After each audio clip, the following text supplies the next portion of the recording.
लड़का और जादुई सेब का पेड़। आओ, पास आओ। मैं तुम्हें एक कहानी सुनाता हूं। एक ऐसी कहानी जिसमें है एक लड़का, एक दिया और आस्था से उगा हुआ एक पेड़। बहुत समय पहले एक छोटे से गांव में, टूटी दीवारों और टपकती छत वाले घर में, एक लड़का रहता था। उसका नाम था आरव। उसके माता पिता उसके साथ नहीं थे। वह अपने दादा दादी के साथ रहता था। बूढ़े थे, गरीब थे, पर उसे अपना सारा स्नेह देते थे। घर में अक्सर भूख होती थी, अभाव होता था। लेकिन उस घर में एक चीज थी, धन से भी बड़ी, और वह थी श्रद्धा। हर शाम सूरज ढलने पर आरव मां लक्ष्मी की तस्वीर के सामने बैठता। तस्वीर पुरानी थी, चौखट टूटी हुई, लेकिन जैसे ही दिया जलता, लौ में उसकी आंखें जीवित सी लगतीं। और आरव धीमे स्वर में बार बार कहता, धन्यवाद मां, जो थोड़ा बहुत दिया, कल भी रक्षा करना। हर शाम वह दिया जलाता। हर शाम वह झुककर प्रणाम करता। हर शाम आभार प्रकट करता। एक सुबह दादी ने रसोई टटोली। न दाना, न कौर, न दूध की बूंद। उनकी आंखें भर आईं। आरव, आज खाने को कुछ नहीं है। लड़का मुस्कुराया। पेट खाली था मगर विश्वास भरा हुआ। चिंता मत करो दादी, मां सब संभाल लेंगी। उसने फटा पुराना बस्ता उठाया और चल पड़ा। और तभी, सुनो ध्यान से, यहीं से चमत्कार शुरू होता है। तालाब के किनारे वाली पगडंडी पर चलते हुए आरव रुक गया। वहां जहां कल तक केवल मिट्टी और घास थी, अब एक पेड़ खड़ा था। ऊंचा, मजबूत, रहस्यमय। उसकी डालियां फलों से लदी हुईं। सेब, गोल, लाल, चमकते हुए जैसे उन पर सूरज ने चमका दिया हो। आरव की आंखें फैल गईं। धीरे से उसने एक सेब तोड़ा। बस एक। हथेली में दबाकर बोला, धन्यवाद मां। और वही सेब उसका भोजन बन गया। अगले दिन पेड़ फिर वहीं था। उसके बाद वाले दिन फिर वहीं। हर दिन पेड़ उसे एक सेब देता। और हर शाम आरव दिया जलाता। गांव वाले फुसफुसाने लगे, क्या तुमने देखा उस लड़के को?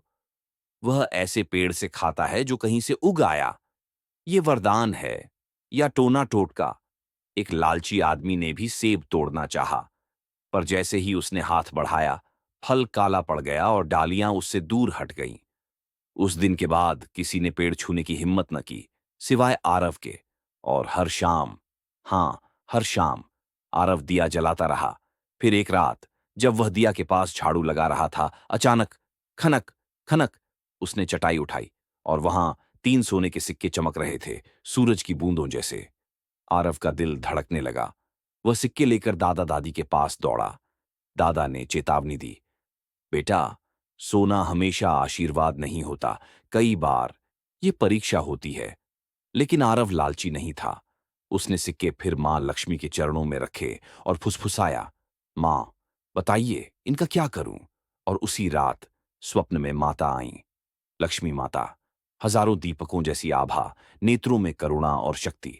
उनकी वाणी मंदिर की घंटियों जैसी गूंजी, आरव, धन को बंद करके मत रखो। धन एक नदी है, इसे बहाओ, यह बढ़ेगा।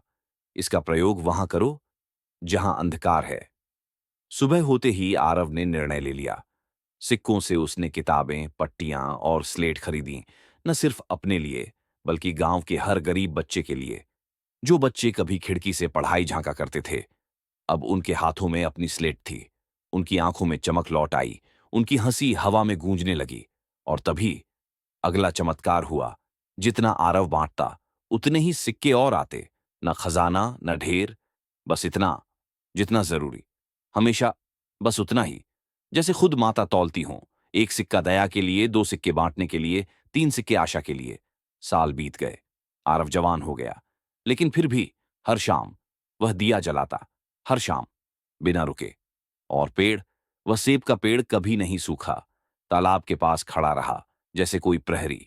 यहां तक कि जब आरव शहर चला गया, तब भी गांव वाले कहते, सांझ ढले उस पेड़ के चारों ओर सुनहरी आभा चमकती है।